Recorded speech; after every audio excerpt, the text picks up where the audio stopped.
नमस्ते, जय हिंद दोस्तों। दुनिया वाले देख रहे हैं आप और मैं हूं ऋषिराज। भारत के पड़ोसी पाकिस्तान ने एक और दांव खेला है। यह दांव सऊदी अरब और तुर्की से जुड़ा हुआ है। दरअसल पहले जो एक डिफेंस पैक्ट पाकिस्तान और सऊदी अरब ने किया था, उसमें एक तीसरे पार्टी की एंट्री हो गई है। यह कौन है? यह है रेचेप तैयप एर्दोगन का देश तुर्की है। रेचेप तैयप एर्दोगन कौन? इस्लामिक खलीफा बनने का ख्वाब देखने वाले तुर्की के राष्ट्रपति। वो अब पाकिस्तान को अपने पीठ पर बिठाकर सऊदी अरब के साथ मिलकर एक डिफेंस पैक्ट कर रहे हैं। तीनों सुन्नी देश एक साथ हैं और इसके पीछे खेल है न्यूक्लियर अम्ब्रेला का। इस वीडियो में इसी पर बात करेंगे। भारत ने क्या रिएक्ट किया है यह भी बताएंगे, लेकिन सबसे पहले बात आपको खबर बताते हैं कि क्या हुआ है। तो तुर्की, सऊदी अरब, पाकिस्तान ने एक ज्वाइंट डिफेंस डील पर साइन कर लिया। मक्का में साइन हुई इस डील को अमेरिका और ईरान के बीच बेहद अहम माना जा रहा है। यह त्रिपक्षीय रक्षा समझौता अमेरिका के सहयोगी प्रमुख सुन्नी मुस्लिम देशों के बीच उभरते रणनीतिक गठबंधन को और मजबूती देगा, इसी तरफ इसका इशारा है। हालांकि इस समझौते के तहत हर देश की क्या जिम्मेदारी होगी, इसका मिडिल ईस्ट पर क्या इंपैक्ट होगा, क्या जो जारी संकट है उस पर क्या असर होगा, इसको लेकर कोई जानकारी सामने नहीं आई है। इस गठबंधन की ताकत का अंदाजा इससे आप लगाएं कि तुर्की के पास नाटो की दूसरी सबसे बड़ी सेना है, सऊदी अरब खाड़ी का सबसे प्रभावशाली देश है, इस्लाम के सबसे पवित्र स्थलों का संरक्षक और दुनिया का शीर्ष तेल निर्यातक है। वहीं पाकिस्तान एकमात्र परमाणु हथियार संपन्न मुस्लिम देश, यानी कि एक के पास पैसा, एक के पास मिलिट्री पावर और एक के पास परमाणु पावर, और ये तीनों एक साथ ये एक समझौता कर रहे हैं जिसे ये लोग इनकी भाषा में, पाकिस्तान की भाषा में ऐतिहासिक समझौता है। और इसके लिए पाकिस्तान और तुर्की के जो नेता है, नेतृत्व है, वो सऊदी अरब पहुंचा और पाकिस्तान के जो पीएम है शहबाज शरीफ और देश के शक्तिशाली, सो कॉल्ड शक्तिशाली जो सेना प्रमुख रहे हैं अभी हैं, जनरल आसिम मुनीर, वो जिद्दा पहुंचे हुए थे, मक्का में उमरा किया। वहीं तुर्की के राष्ट्रपति जो हैं वो पहुंच गए और इसके बाद ये डील जो है वो साइन की गई है। वहीं पाकिस्तान की तरफ से इस पूरे मामले पर बयान सामने आया। उन्होंने कहा कि दो पवित्र मस्जिदों के संरक्षक किंग सलमान बिन अब्दुल अजीज अल सऊद के निमंत्रण पर तुर्की गणराज्य के राष्ट्रपति रेचेप तैयप एर्दोगन, इस्लामी गणराज्य के पीएम पाकिस्तान के शहबाज शरीफ जो हैं वो सऊदी के दौरे पर पहुंचे और बताया गया है कि क्राउन प्रिंस, पीएम और जो तमाम लोग हैं, तुर्की के राष्ट्रपति और पाकिस्तान के पीएम का स्वागत किया उन लोगों ने। और यहीं पर संयुक्त रक्षा के लिए मक्का अल मुकर्रमा शिखर सम्मेलन आयोजित हुआ, जिसमें सऊदी अरब, तुर्की और पाकिस्तान के बीच विशेष संबंधों और आपसी हित के कई मुद्दों पर समीक्षा हुई।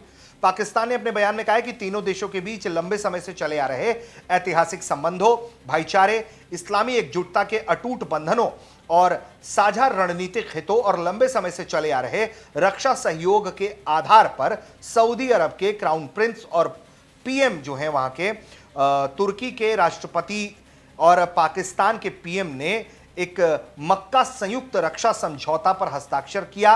यह समझौता तीनों देशों की सामूहिक सुरक्षा को और मजबूत करने और क्षेत्र और उसके बाहर शांति, सुरक्षा और स्थिरता को बढ़ावा देने की साझा प्रतिबद्धता को दिखाता है, जिसका उद्देश्य एक सुरक्षित, समृद्ध भविष्य का निर्माण है। इस समझौते का उद्देश्य किसी भी प्रकार की आक्रामकता के खिलाफ सामूहिक प्रतिरोध का मजबूत करना है। इसमें यह प्रावधान है कि तीनों देशों में से अगर किसी एक पर हमला हुआ तो उन सभी पर हमला माना जाएगा। साथ ही इनमें से तीनों देशों के बीच रक्षा सहयोग के सभी पहलुओं को बढ़ाने का प्रावधान है।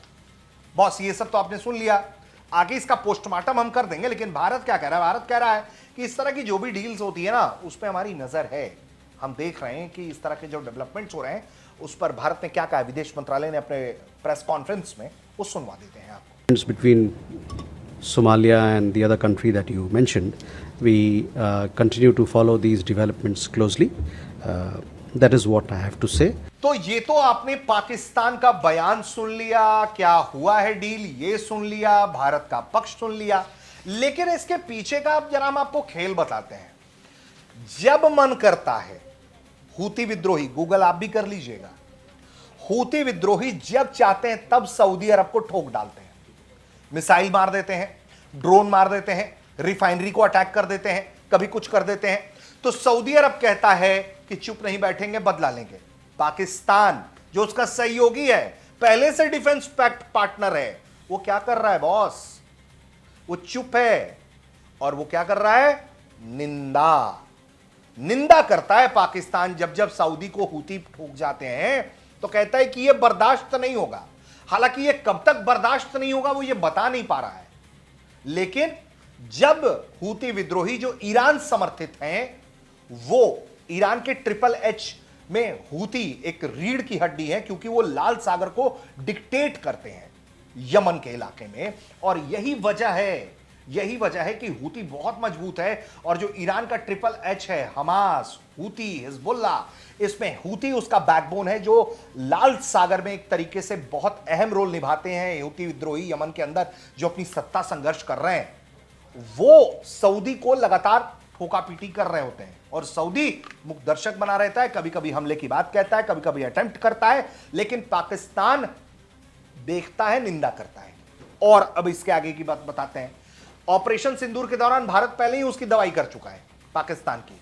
आपने देखा है कि किस तरीके से भारत ने जब जवाब दिया तो उसके लड़ाकू विमान नहीं उड़ पा रहे थे, उसके 11 एयरबेस ठोक डाले गए, तमाम आतंकियों के अड्डे भारत ने ठोक डाले। ब्रह्मोस मिसाइल का जलवा तो पूरी दुनिया में आप देख रहे हैं। तो ये स्थिति है बॉस।